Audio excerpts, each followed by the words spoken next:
Welcome to episode 22 of the SWNZ Podcast, the podcast for New Zealand Star Wars fans. My name is Matt. And my name is Christy. We've got a couple of things on the list to talk about today. Let's start off by talking again about Armageddon. The Armageddon Expo is coming up in Christchurch in May and in Tauranga in June. And the reason it's a relevant topic to talk about today is that the list of virtual guests for the Tauranga Armageddon have just been released on Twitter, and there's a good few Star Wars names in that list. Tauranga Armageddon takes place June the 12th to the 13th at the Bay Park Arena. The Twitter announcement today listed Giancarlo Esposito as being in virtual attendance, but also Emily Swallow, who plays the armourer in The Mandalorian. That'll be fun to listen to her. We haven't heard a lot from her about The Mandalorian yet, so that'll be a good panel to get along to.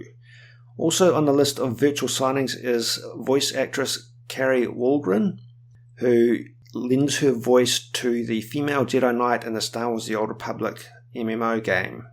She won't be doing a panel per se, but if you're a fan of that game, it might, or her other voice work, it might be an opportunity just to be able to touch base with her via conference and get a signed autograph. The Giancarlo Esposito announcement's just a tiny bit confusing, I must admit. It came out today on Twitter that he would appear in Tauranga, but the Armageddon website does in fact say he will be appearing virtually at the Christchurch Armageddon, which takes place first in May on the 29th to 30th. So we might just need a little bit of clarity. With a good bit of luck, he'll actually be at both.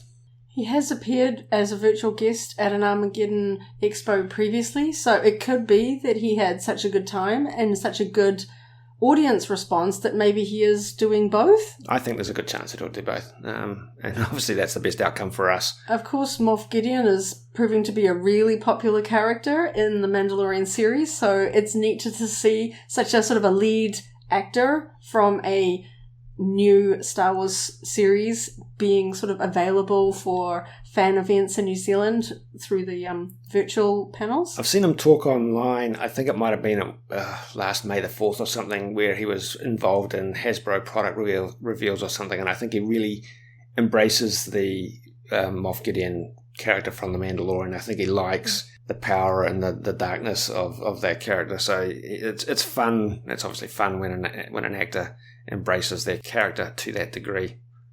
Speaking of May the 4th, that's less than a week away now. It's early next week. There's a few things we know that are going to be happening, a few things we can possibly speculate on, and some realities that probably mean it's not going to be the biggest May the 4th that we've encountered, but that just leaves the door open for us to celebrate it and enjoy it in our own way. We'll of course make mention of it on SWNZ with some relevant highlighted articles, but what can we expect next week? Possibly not a lot in the way of events locally, just because of the complexities of product delays coming into the country at this point in time and such like. But a lot of the pop culture type retailers tend to embrace May the 4th as an opportunity to run sales.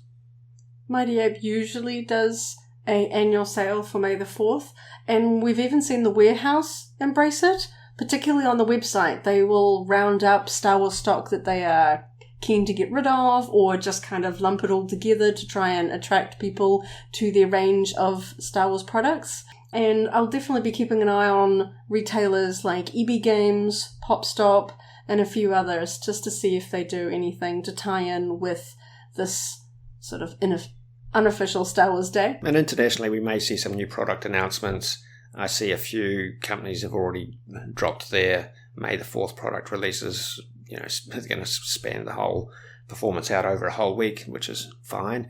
But we may see a few more specifically on May the 4th. Bad Batch comes out next week on May the 4th as well. I guess at this point we're expecting to see it in the evening of May the 4th for us here in New Zealand. So we'll jump on and watch that, and that'll be a great topic to talk about in our next podcast. Will we see any other content from Lucasfilm? It's possible. I've seen people speculating, crossing their fingers, hoping online that we may see something about some of the other upcoming titles that we're looking forward to over the next little while. We know that there is actual material that's been filmed for Andor, Obi-Wan, Book of Boba Fett coming out later this year, so that's probably, moving down the pipeline quite a bit. and also the Star Wars Visions title, which we don't know a lot about, but I believe that's actually going to be coming out this year, probably actually in advance of Book of Boba Fett. So we may hear more about one of those titles. It's hard to tell sometimes. You think that there are perfect opportunities for Lucasfilm to drop big announcements and big trailers, and then sometimes these dates come and go with nothing, and then all of a sudden randomly just one morning, bam, trailer. And it's like, you think that you'd sort of get people hyped up because you know there's going to be a lot of internet chatter on that day, and you think that you just really sort of ride that wave and get a huge sort of publicity boost from it. But so I guess we'll just have to wait and see. Is it too early? Does Lucasfilm not want to give us any sneak peeks? Because most of this content is coming out at the end of the year and beyond? Or are they actually just going to finally give the fans just a little bit of a taste of all this content that's coming? It is early, yet it's still many months away from even Book of Boba Fett, but I know I've seen people online hoping for that. I'd love to see it. I love it when we get an unexpected content drop out of the blue. There's a slight danger that if fans are expecting something on May the 4th, and if you don't, it actually turns into a bit of a negative experience rather than a positive experience. So, yeah, like you say, it would be smart for companies, or Lucasfilm in particular, Disney in particular, to give us something desired on May the 4th. Even if it's just like a little bit of information about, say, Taika Waititi's film or something like that. Like, we still don't know that much about it. We don't know anything. So it would be fun for them to just, like, give us some sort of announcement that relates to either the movies or the TV series in production or that have been announced. That would be that. I'm hoping so. So May the 4th is a big topic that we'll circle back around to wrap up next week on next week's podcast, when we actually know what information's come out on that date. That'll be an interesting one to look back on. Of course, anything from Lucasfilm would probably come through on our May the 5th because of the time zone delay with May the 4th landing the day later in the US. So we'll have some fun things to look forward to. Be sure to let us know in the Facebook group how you spend your Star Wars day. Are you going to marathon the movies? Are you going to rewatch The Mandalorian all the way through? Are you going to be hitting the sales? Show us your t-shirts, your action figures, whatever you do to celebrate May the 4th. Share it with fans in the Facebook group. We'd love to see it. It can be big or small. I've seen people take, Star Wars pops and slap them on their computer on their computer desk at work, or just wear Star Wars apparel to work. Sometimes it's fun just to reveal that you're a bit of a Star Wars fan to the outside world. Okay, a couple of things related to Star Wars video games cropped up today, or the last couple of days, that are worth just mentioning. We've talked, as many in the audience will know, about Star Wars The Old Republic MMO game a few times before, because we are both avid fans, fully invested in it. The whole family here in this household plays it most days. The new content update, numbered 6.3, was released yesterday. The 6.3 annotation means that it actually comes with a new chapter of content, a new chapter of story, which we're yet to play through, but there are a lot of other changes to the game that are kind of interesting, both as insiders, regular players of the game, but even as an outsider, someone who's considering the game or only played it a little bit in the past. I think one of the most interesting things is the introduction of a Galactic Seasons reward system that gives you some really cool in-game content and in-game currency just for playing and completed specified activities within the game. I think it's very interesting for a couple of reasons. It's interesting in its own right. It gives us an opportunity to get material. But each of these seasons, as they call it, are going to last 4 to 5 months before they cycle around. And personally, I think that's a really good signifier that the game, which is coming up on its 10th anniversary in December, is going to be around for a long time yet.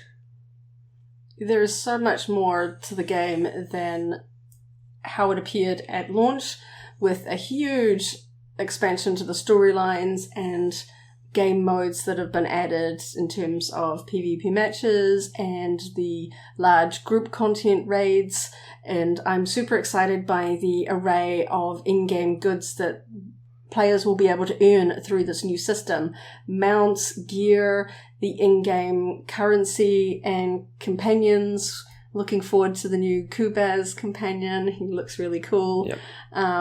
yeah, it's definitely a great time to check out this game if you've been thinking about it, or if you've played in the past and maybe thinking about revisiting it. I know a lot of people jump on and play specifically around May the 4th. They tend to give out a free reward to players that log in and play around May the 4th as well. So that's a great fun little freebie just to get for playing the game. Yeah, even though the game's been around 10 years, it is still a game you can get into as a starter player. It's a game that you can play solo just to play the content, which is, a good story. It's written by good actual authors. The 6.3 chapter update is, I think it's reasonable to reveal. I don't think it's a major spoiler. It is the return of the Darth Maugus character, who has been there since the start. He is a fan favourite. He's been released. There's a lot of merchandise for Darth Maugus, action figures, hot toys, 12-inch scale figures, and so forth. So there's a lot of excitement to actually see him as a key plot-defining character once again. Moving on to another Star Wars game, Galaxy of Heroes, the app game. The developers have just announced the much-awaited sort of reveal of an upcoming character of Jedi Master Kenobi. This is going to be an epic addition to the game. He is a beloved character. This is going to be his Episode 3 version. Obi-Wan Kenobi is already in the game in 2 different versions. We have General Kenobi in his Clone Wars era armor and as Old Ben Kenobi, but people have really wanted this version, and it's exciting to see. He's going to be a hard one to earn, but he's going to be worth it. So if you're playing the game, you check out the dev post and you can see the requirements to start working on gearing up specific Jedi characters to earn him. And another exciting announcement is the introduction of Commander Ahsoka Tano. This is her from Season 7 of the Clone Wars in her blue outfit with different coloured lightsabers. And she will be available through the newish game mode Conquest. So I'm definitely working on adding her to my collection as soon as she's announced. Apparently she is going to be a little bit higher geared than a marquee character, but she's going to be worth it. Ahsoka, like Kenobi, is already in the game in 2 versions. We have her classic Clone Wars version and as Fulcrum Ahsoka Tano as she appears in Rebels. So it's going to be fun having a 3rd version of her in the game and a fun addition to anybody's lineup. So you say there's no date confirmed for that.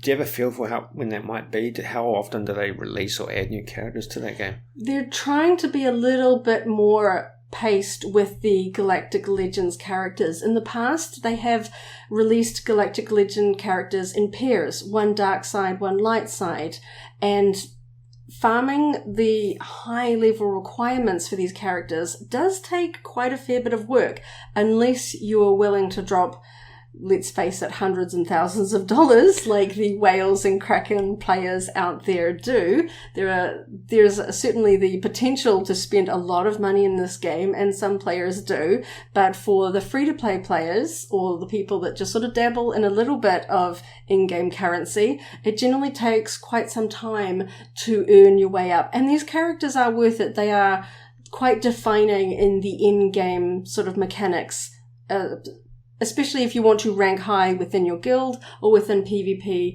tables. So I'm gonna slowly work on my Jedi roster for Kenobi and Ahsoka. I really do hope to add these to my collection. But yeah, they haven't given us a launch date for that. They are currently in the midst of giving us the Bad Batch characters. We have 2 so far, and we are going to see the next one very shortly. So they're just giving us a bit of a heads up to some of these elite characters that are coming down the line and giving players time to start gearing it and preparing for them. So I'm really excited. Yeah, a couple of interesting additions. I'm sure Ahsoka is going to be a fan favourite, as she is in most products. How many characters are in that game in total? I'd have to count. It's quite a lot. It's very varied. Hundreds? Probably. Yeah. I haven't done a full count because, there's a few of the high-level characters that I personally don't have. Some of the Galactic Legends, because as it just takes a while to save up for those. But yeah, I'd have to stop and do a count. That's a good idea. I should count. But yeah, it's really broad.